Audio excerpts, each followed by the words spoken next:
Hey there ladies, Natalie Newhart here, founder of Fit Addicted Nutrition. Now in today's video, what we're gonna be talking about is fat loss foods, okay?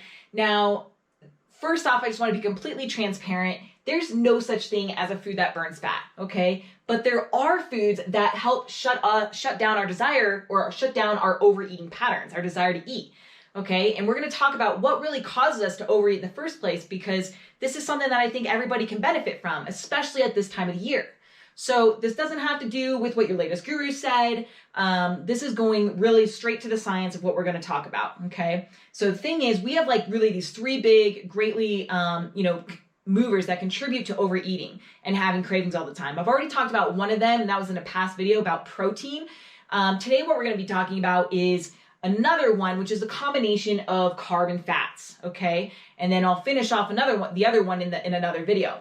But this is really what we want to focus on. I mean, ideally, we want to have a situation where we have a diet where it doesn't lead us to overeating, to feeling out of control with food.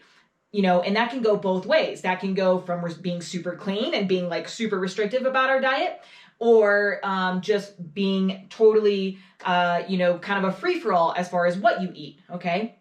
Because we know that if you try to, it happens every time, when you try to restrict yourself from food, when you try to starve yourself and exercise more, what happens every single time is it's going to backfire in the end. You're always going to set yourself up for some type of binge or overeating pattern. Okay, it's just what the metabolism does. Okay, it seeks out, it seeks balance, and when it pushes back against you, it specifically seeks out highly palatable foods, and that's what I really want to draw your attention to today. Are those kind of foods, because some of this is really old research that's just haven't really been followed up on, and one of them is this idea of the bland diet. Okay, and so we have this idea that's been around for quite some time, and I think the first studies were done in like the 1960s, where they would actually take individuals and give them this sort of slurry type food that, you can think of like, if you just picture in your mind like a cream of wheat, like a cream of wheat slurry that you could like slurp up in a straw. They would give these people that like a cream of wheat slurry without any sweetener or anything, and put it in a thermos cup. Okay. And so this is what sort of like what this research study did is they would give these individuals this bland slurry type food, and that would be all that they were able to eat, okay, was this bland slurry. And now what was really surprising about this research is that they actually spontaneously, meaning that without even trying, these people decreased their calorie intake pretty dramatically.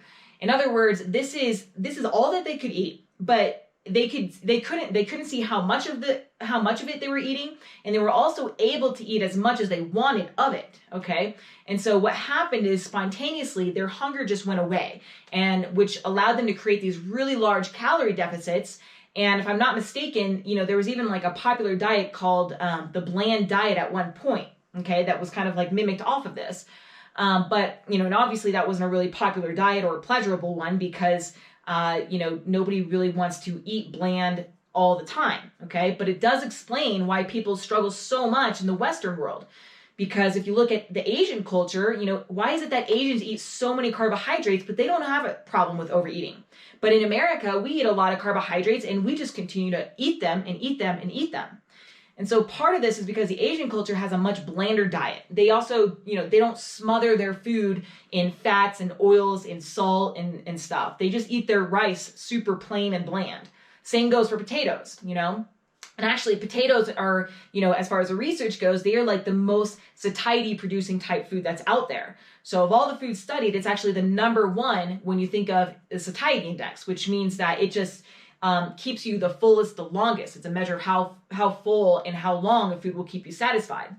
And so potatoes are the best for that.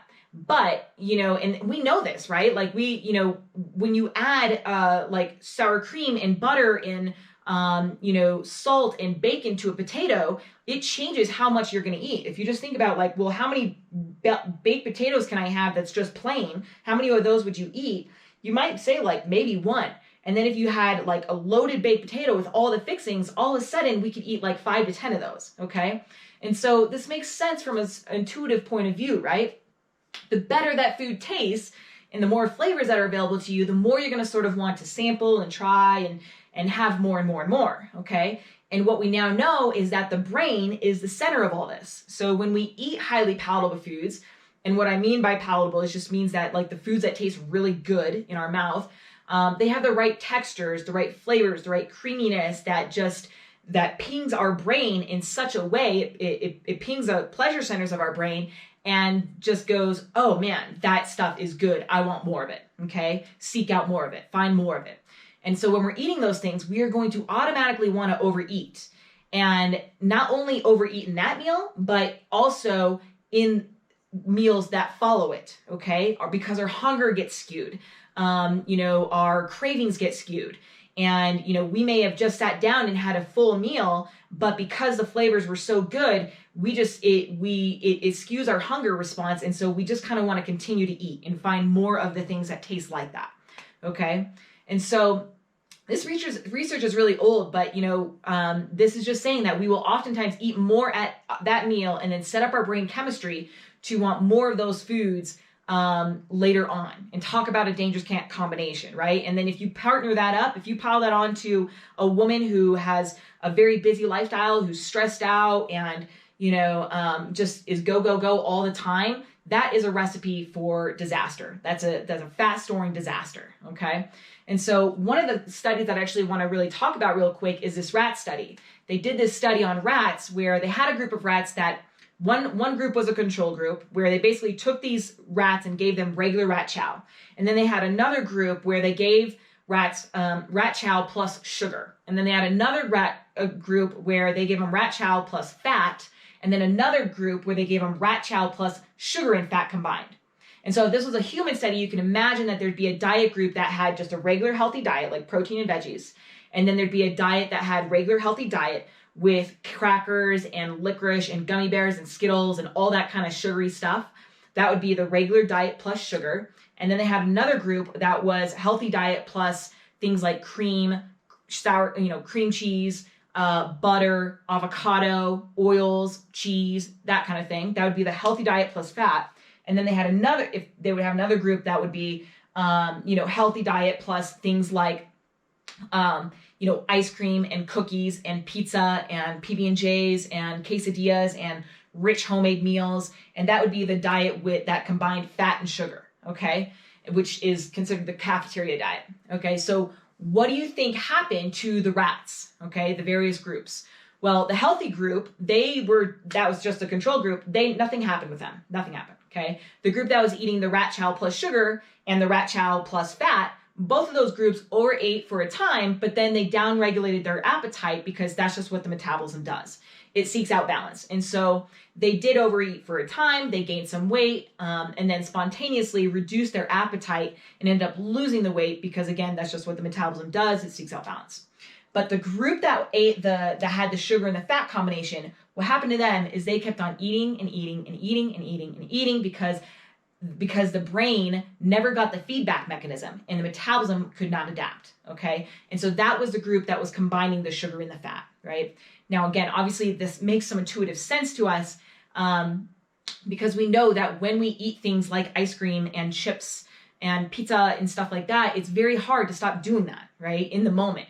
And when we eat things like hamburgers and french fries, it's very hard to sometimes stop eating that stuff, right? And so we will just we'll find ourselves like feeling out of control, okay? And so anyone who's ever had a cheat meal turn into a cheat weekend or a cheat weekend turn into a cheat week or a cheat month knows how slippery this slope of highly flavorful, highly palatable foods can be, okay? And, oftentimes when we go on a diet, most diets are relatively bland in nature. And because of this, they usually remove either starch or fat and create this sort of thing where essentially giving ourselves a more blander based type diet naturally. Okay. And so this is just, something that we're starting to see in the research pretty clearly, that it's the combination of carbs and fat that can be contributing to people's inability to stop themselves from overeating. It's just one influence that could be. Okay. And so what we want to be thinking about is really focusing on foods that are either carb-based or fat-based and avoiding the things that are carb and fat-based, okay? So carb-based are going to be things like rice, bread, crackers, potato, candy, fruit. So your meal should be more carb-heavy. And then fat, that it could be, a fat heavy meal. And then you want to avoid the carb and fat combination in a meal, okay? Because that is the thing that's going to trigger your mind to want to overeat, okay? And so they actually did another study, like with a group of people and vending machines, where they took this group, they studied them at their workplace and gave them, they gave them free access to a vending machine. And what happened is these people ate so they would not stop eating. They would eat so much vending machine food, which is rich in carb and fat. And what happened is they were overeating by thousands of calories, and they gained a significant amount of weight because they were really, they were basically eating carb and fat combinations. So again, it's like your hunger just gets totally skewed with this combination here, okay? Now, this is all great and all, right? Like, this is like, okay, cool, Nat, like that makes sense. I understand that. But the thing is, what happens when you come home from a long day of work and you're stressed out and you open the fridge and you have leftover pizza in the fridge? Then what do? It's like this stuff is great to know, but how do you get yourself to actually do it? That's the real question. And that's where one-on-one coaching, that's where why coaching is so powerful, because what is going to get you to do the thing that you don't feel like doing in that moment? What is going to get you, like, how do you get yourself to close the door and go get a salad or go get some protein and veggies instead of doing what feels what you feel like doing right then, which is just grabbing some pizza and maybe some wine and just sitting on the couch and eating, because that's what sounds good. That's what feels good. So that is where the real work comes in. This stuff is great, but this stuff's only great if you've done the inner work. Okay. And so, with my clients, like, we work heavily on your inner patterns, the things that, so that you stay focused on what you want, the body that you want, and you train yourself to make the decisions that are going to be the micro steps to getting the body you want and the life you want. Okay. But you cannot do that. You will not get there. You will not create the fit body, the fit life with ease without it feeling like torture, unless you do the inner work, the inner patterns, the things that, the emotional work, the thought work, really training yourself to not be such a victim to, everything around you, how to get control and how to, make sure that you guys are making the right decisions around food every single time. Like, how do you get yourself to do that?